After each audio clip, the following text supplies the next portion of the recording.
Bonjour, aujourd'hui en présence de Léo, David et Anthony, nous allons aborder le sujet des mobilisations à l'international pour la lutte contre le réchauffement climatique.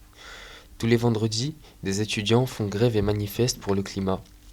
En effet, depuis 2018, Greta Thunberg, une jeune militante, a lancé ce mouvement Friday for Future, qui persiste encore à l'heure actuelle dans le monde entier. Ces adolescents manifestent car ils sont inspirés par Greta Thunberg, qui a marqué l'histoire de la manifestation en étant la première à le faire. À 16 ans, elle a été une femme très importante au niveau des jeunes. Pour eux, elle est une héroïne. Les jeunes s'inspirent de Greta Thunberg, comme nous disent des lycéens en 2019 dans une manifestation.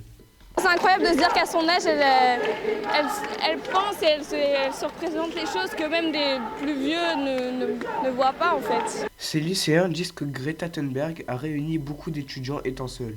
Sans elle, le mouvement n'est rien.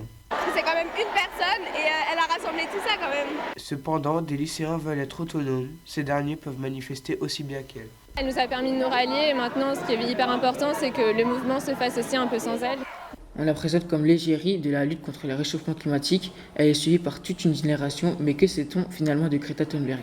Greta Thunberg, avec son visage buté entouré de 2 courtes couettes, est devenue en quelques mois la porte-voix d'une génération qui n'hésite plus à bousculer des adultes apathiques face à la crise climatique.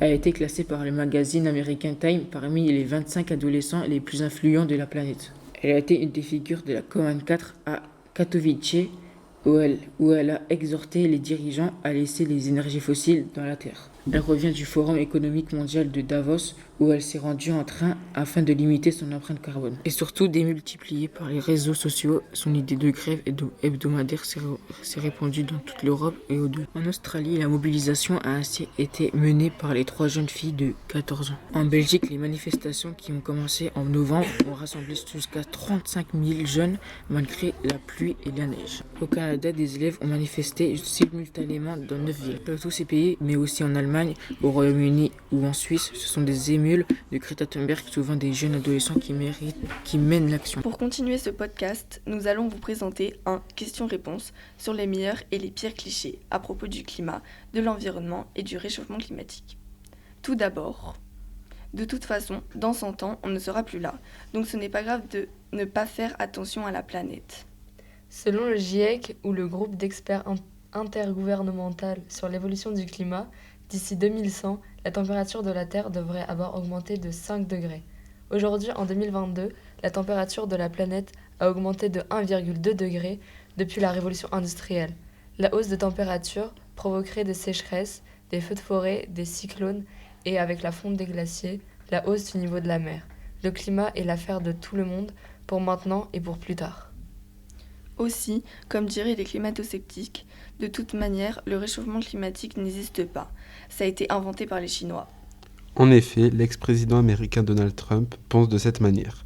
Mais il suffit de regarder dehors pour se rendre compte que cette année en France, et ce depuis septembre, les températures sont au-dessus des normales de saison. Rappelez-vous en mi-octobre quand on se baladait encore en t-shirt. Aussi, 97% des scientifiques de la planète s'accordent pour dire qu'il y a bien un réchauffement climatique et qu'il est d'origine humaine. Beaucoup de personnes pensent qu'un seul déchet jeté ne changera rien à la pollution actuelle. On entend beaucoup de personnes dire de toute manière une seule bouteille ou un seul déchet ne changera rien, mais rien qu'en France, en 2018, la quantité de déchets par habitant s'élevait à 5,1 tonnes de déchets par an. On est environ à 70 tonnes de déchets générés chaque seconde dans le monde. Même si le plastique représente seulement 12% des déchets, il a une durée de vie qui peut aller de 100 à 1000 ans pour se dégrader dans la nature. Pensez-y la prochaine fois que vous jetez un truc par terre. Enfin, d'un point de vue climatique et environnemental, faut-il boycotter la Coupe du Monde pour son impact et ses répercussions ? En ce moment se déroule la Coupe du Monde au Qatar, une grande fête qui a des répercussions écologiques désastreuses. Déjà, le Qatar est le pays qui rejette le plus de CO2 au monde. Depuis l'annonce du déroulement de la compétition dans le pays, il a été évalué que cette édition allait produire plus de 3 mégatonnes de CO2, même si l'ONG Carbon Market Watch la déclare comme 5 fois plus polluante, soit 18 mégatonnes. Pour compléter mon propos, sachez que plus de 6500 ouvriers sont morts lors de la construction des différents stades et hôtels. Nous sommes partis à la rencontre de 2 élèves du collège Nina Simone, Marie et Jeanne, pour leur poser des questions sur l'environnement et connaître leur point de vue. Et maintenant, vous allez voir leur avis. Est-ce que tu sais ce qu'est le réchauffement climatique? Oui. Les icebergs au pôle Nord qui font, c'est lié au réchauffement climatique. Par exemple, la pollution, ça fait que le soleil, il se rapproche un peu, je crois. Il se rapproche un peu et du coup, ça fait comme une canicule, on va dire ça comme ça. C'est elle, oui, je la connais. La planète, elle se réchauffe. Enfin, les climats, ils changent même par rapport aux saisons. Mais si, les saisons, elles se dérèglent. Et aussi, les icebergs, ils fondent et tout. Et du coup, ça peut créer des tsunamis aussi. Connais-tu Greta Thunberg? Ah si, je la connais. C'est la personne qui défend les trucs du réchauffement climatique, ah oui. Ah, elle a rencontré Malala. C'est une militante écologiste. Elle a genre 16 ans, enfin elle est très jeune. Elle a arrêté l'école pour ça aussi. Je sais pas forcément des projets qu'elle a fait, mais je sais qu'elle a fait une grande traversée en bateau. Je sais plus pourquoi, et qu'elle a rencontré Trump. Oui. Est-ce que tu fais des choses pour limiter le réchauffement climatique et la pollution? Oui, beaucoup.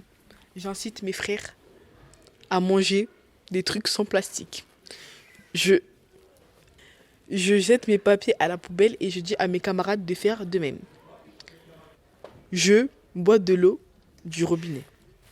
Pas forcément, enfin je fais des choses de base, mais je fais pas des grands... Ah oui, je trie mes déchets, mais ça c'est un peu normal de trier ses déchets.